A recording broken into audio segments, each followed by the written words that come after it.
اعوذ باللہ من الشیطان الرجیم بسم اللہ الرحمن الرحیم۔ ایک مرتبہ حضرت سلیمان علیہ السلام نے اللہ تعالیٰ سے عرض کی، اے میرے اللہ، میں پوری دنیا کی دعوت کرنا چاہتا ہوں۔ ان کی درخواست سن کر اللہ تعالیٰ نے فرمایا، اے سلیمان، تو پوری دنیا کی دعوت نہیں کر سکے گا۔ اس پر حضرت سلیمان علیہ السلام نے عرض کیا، میں انشاءاللہ کروں گا۔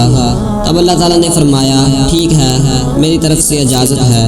اب حضرت سلیمان علیہ السلام نے تمام جنوں اور دیووں کو بلا کر فرمایا، پوری دنیا کی دعوت کے لیے خاص انتظام کرو۔ ان سب نے حکم کی تعمیل کی اور ہر طرف قلین بچھا کر پوری دنیا کے لیے پھل، میوے اور قسم قسم کے کھانے جمع کیے۔ جب کھانے پینے کی تمام چیزیں قلینوں پر سجا دی گئی، تب دریا میں سے ایک بہت بڑی مچھلی نکلی۔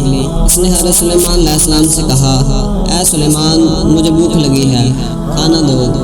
مچھلی کی بات سن کر انہوں نے فرمایا، ذرا صبر کرو، جب سب آ جائیں تو جتنا چاہو کھا لینا۔ اس پر مچھلی نے کہا، مجھے بہت بھوک لگی ہے، میں انتظار نہیں کر سکتی۔ اب حضرت سلیمان علیہ السلام نے اسے کھانے کی اجازت دی۔ مچھلی کھانے لگی۔ دیکھتے ہی دیکھتے مچھلی نے وہ ساری خوراک ایک ہی لقمے میں کھا لی۔ یہ دیکھ کر حضرت سلیمان علیہ السلام نے کہا، یہ ساری خوراک تو میں نے پوری مخلوق کے لیے تیار کروائی تھی۔ مچھلی نے فوراً کہا، جبکہ یہ کھانا تو میرے صبح کے کھانے کے برابر بھی نہیں تھا، افسوس، میں آپ کی دعوت میں بھوکی ہی رہی۔ یہ سن کر حضرت سلیمان علیہ السلام سجدے میں گر پڑے اور عرض کیا، اے اللہ، تو ہی ہر کسی کو رزق دینے والا ہے، بے شک تو ہی رازق ہے، تیری ساری مخلوق کی دعوت کرنا میرے بس کی بات نہیں۔